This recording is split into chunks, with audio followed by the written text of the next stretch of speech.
Welcome once again to the battery of അസമയമേധം. ലോകത്തിലെ ആദ്യത്തെ reverse quiz. For every action there is an equal and opposite reaction and quotation of the corporation എന്ന് James Bond പറഞ്ഞ വരികളെ സ്മരിച്ചുകൊണ്ട് അസമയമേധം ആരംഭിക്കുന്നു. ഇന്നത്തെ റിവേഴ്സ് ക്വിസിൽ പങ്കെടുക്കാനുള്ളവർക്കുള്ള സൂചന നൽകുന്നു. കൃത്യമായിട്ട് ഉത്തരം പറഞ്ഞാൽ നിങ്ങൾക്ക് എന്നോട് മത്സരിക്കാം. വെളിച്ചം ദുഃഖമാണുണ്ണി, തമസല്ലോ സുഖപ്രദം. ഇതാര് പറഞ്ഞ വരികളാണ്? ഉണ്ണിയുടെ അച്ഛൻ. ഉത്തരം വളരെ കറക്റ്റ് ആണ്. ആ പറഞ്ഞ ആൾ റിവേഴ്സ് ക്വിസിൽ പങ്കെടുക്കാനുള്ള യോഗ്യത നേടിക്കഴിഞ്ഞു. ആ ഉത്തരം പറഞ്ഞത് മറ്റാരുമല്ല, അന്ധകാര കോളനിയിലെ ചെല്ലമ്മ ചേച്ചി.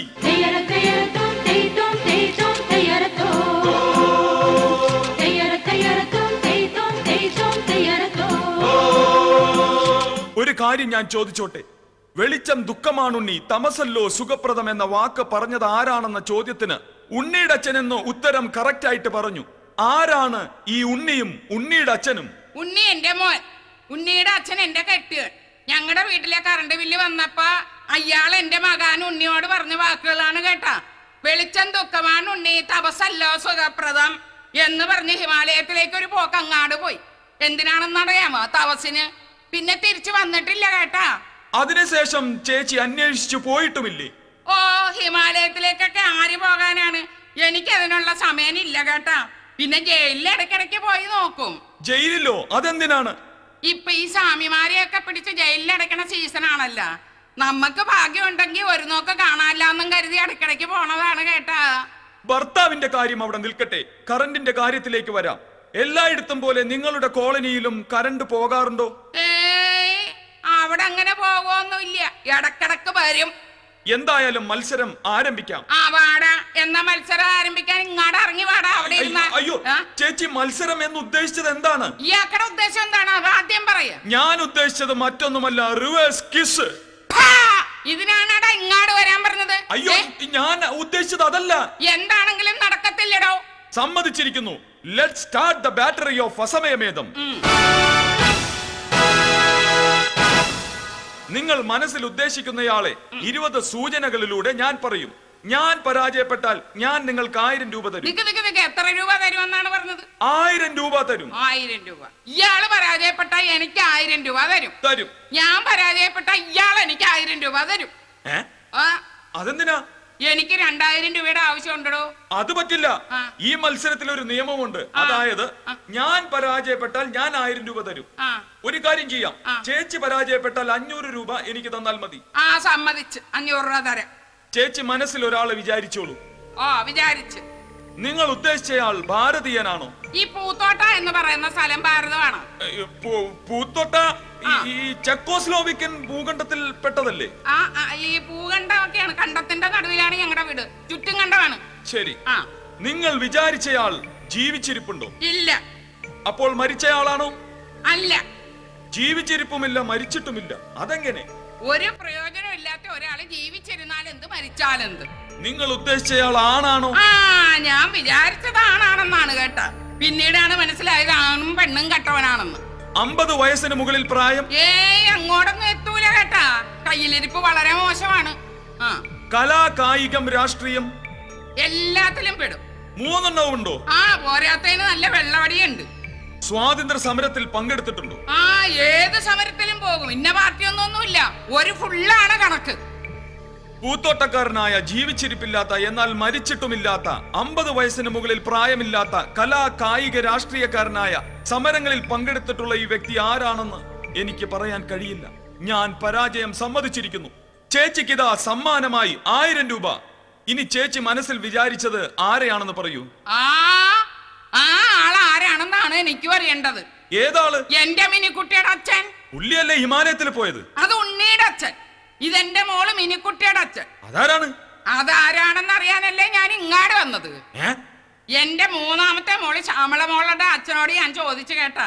അപ്പൊ അയാള് പറയുന്ന അയാൾക്ക് അറിഞ്ഞുകൂടാന്ന്. അയാള് മനസ്സാവാജ അറിഞ്ഞിട്ടില്ലാന്ന്. ജ്യോത്സ്യന്മാരാട് മുഴുവൻ ചോദിച്ച അവർക്കും അറിയില്ലാന്ന്. അപ്പോഴാണ് ടിവിയിൽ കണ്ടത് ആരായാലും താൻ കണ്ടുപിടിച്ചു തരുമെന്ന്. ഇതിപ്പോ തനിക്കും അറിയില്ലേ? അപ്പൊ താനും തോറ്റു, ഞാനും തോറ്റു. എന്നാ പിടി 500 രൂപ. അപ്പോ ചേച്ചിക്ക് ആളെ അറിഞ്ഞുകൂടാ, അപ്പോൾ ചേച്ചിയും തോറ്റു. അസമയമേധത്തിന്റെ സമയം അവസാനിച്ചിരിക്കുന്നു. നമുക്ക് വീണ്ടും കാണാം. കാണാതിരിക്കാൻ പറ്റില്ലല്ലോ, കാരണം പ്രപഞ്ചം ഉരുണ്ടതല്ലേ. അല്ല, കാണാതിരിക്കാൻ പറ്റില്ലല്ലോ, കാരണം ഈ പ്രപഞ്ചം ഉരുണ്ടതല്ലേ. ഇതേ ഉരുണ്ടുകളി കളിച്ചാണല്ലോ അയാള് മുങ്ങിയത്. അപ്പൊ അയാള് ഇയാള് തന്നെയാണ്. ഒരു പക്ഷേ ആയിരിക്കാം, അല്ലായിരിക്കാം. എന്തായാലും അതുവരെ ഗുഡ് ബൈ.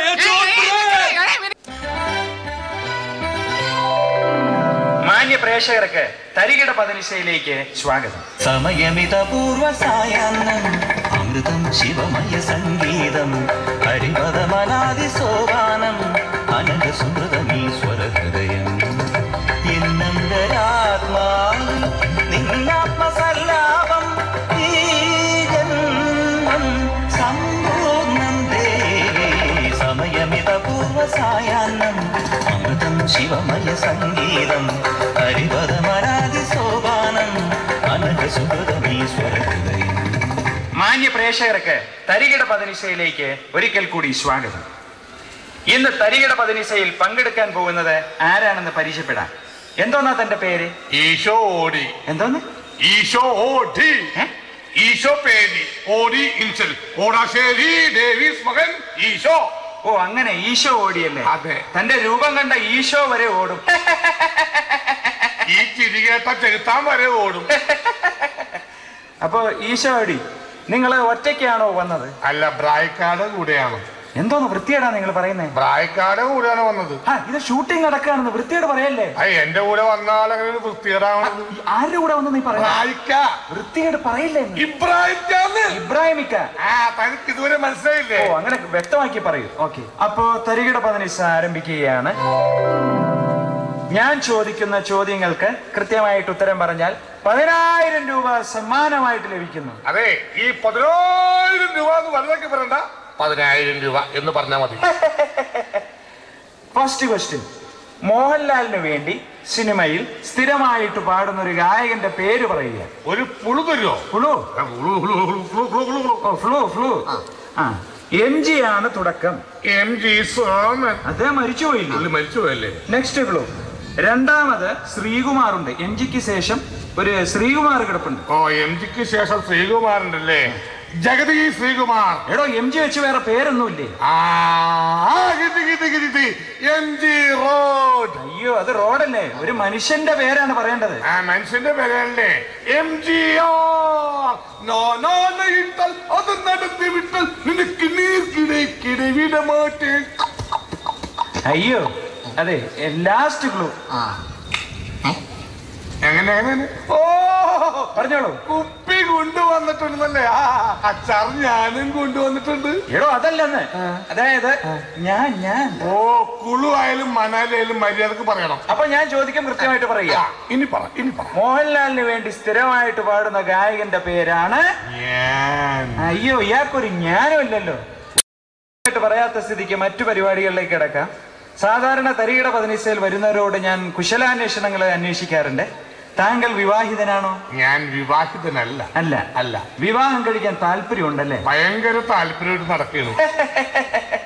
ആരെ വിവാഹം കഴിക്കാനാണ് താല്പര്യം? ഒരു പെൺകുട്ടിയെ വിവാഹം കഴിക്കാനാണ് താല്പര്യം. സാധാരണ എല്ലാവരും പെൺകുട്ടികളെയാണല്ലോ വിവാഹം കഴിക്കുന്നത്. അല്ല, എന്റെ പെങ്ങള് കല്യാണം കഴിച്ചിരിക്കുന്നത് ഒരു ആൺകുട്ടിയെയാണ്. അപ്പൊ അതല്ല ഞാൻ ഉദ്ദേശിച്ചത്. അതായത് ഞാനൊരു ചോയ്സ് പറയാം. ഇതിൽ ആരെ താൻ സെലക്ട് ചെയ്യുമെന്ന് പറയുക. അതായത് ഒരു ടെലിഫോൺ ഓപ്പറേറ്റർ, ഒരു നേഴ്സ്, ഒരു ടീച്ചർ. ഇതിൽ ആരെ താൻ സെലക്ട് ചെയ്യും? ഈ 3 ഓഫറും എനിക്ക് തന്നാൽ ഞാൻ ടീച്ചറെ സെലക്ട് ചെയ്യും. അയ്യോ, ടെലിഫോൺ ഓപ്പറേറ്റർ സെലക്ട് ചെയ്യ ദിവസം വരുമാനം കിട്ടും. പക്ഷെ അവൾ എന്നോട് പറയും, മിസ്റ്റർ ഈശോ ഓടി, നിങ്ങൾ ഇപ്പോൾ ക്യൂവിലാണ്, അല്പം കഴിഞ്ഞ് ട്രൈ ചെയ്യൂ എന്ന് പറയും. എന്നാ പിന്നെ നേഴ്സിനെ സെലക്ട് ചെയ്തുകൂടെ? ജർമ്മനിയിലും അമേരിക്കയിലൊക്കെ പോവാലോ. ജർമ്മനിയിലും അമേരിക്കയിലൊക്കെ പോവാം. പക്ഷെ അവള് പറയും, മിസ്റ്റർ ഈശോ ഓടി, നിങ്ങളുടെ ബോഡി വീക്കാണ്, അല്പം റെസ്റ്റ് എടുക്കൂ എന്ന് പറഞ്ഞ് കുത്തിവെച്ച് ഉറക്കിക്കളയും. അപ്പൊ ടീച്ചറെ സെലക്ട് ചെയ്യാൻ കാരണം എന്താ? ടീച്ചറെ സെലക്ട് ചെയ്യാൻ കാരണം എന്തെന്ന് വെച്ചാൽ, എന്ത് കഷ്ടപ്പാട് ബുദ്ധിമുട്ടാണെങ്കിലും ടീച്ചർ ഹോംവർക്ക് ചെയ്യാതെ കിടത്തി ഉറക്കത്തില്ല. മനോഹരമായിട്ട് ഉത്തരം പറഞ്ഞിരിക്കുകയാണ്. 10,000 രൂപ സമ്മാനമായിട്ട് ലഭിക്കുന്നു. അപ്പോ തരികിട പതിനിശ അല്പസമയത്തിന് ശേഷം